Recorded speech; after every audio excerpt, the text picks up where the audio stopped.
Congratulations on making it here. You're almost at the end of the course. It's been an interesting and rewarding journey, don't you think?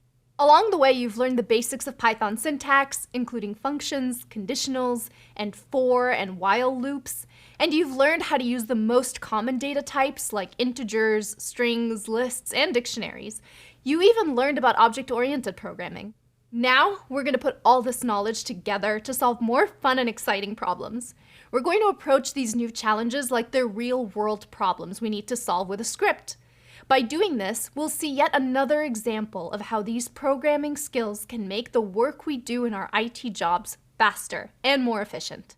In the next videos, we'll check out how to go about solving a more complex problem by writing a script from the ground up.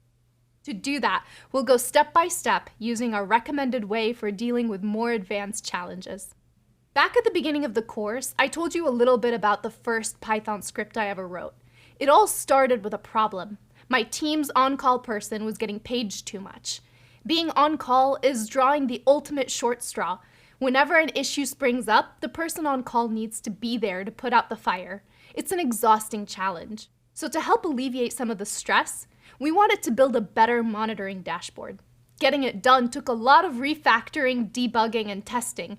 It wasn't easy, but thankfully, I didn't have to start from scratch. I had the help of my teammates and many thousands of people who posted similar struggles on the internet.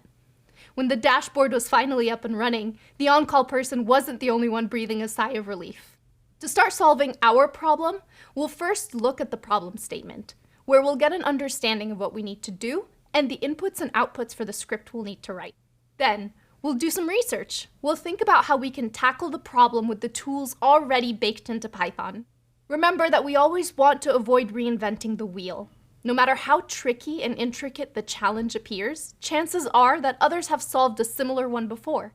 So it's valuable to spend some time tapping into the resources that exist to help us solve our problem.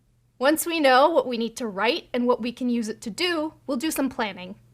We'll think about what data types will be useful for our solution and how we're going to operate on them.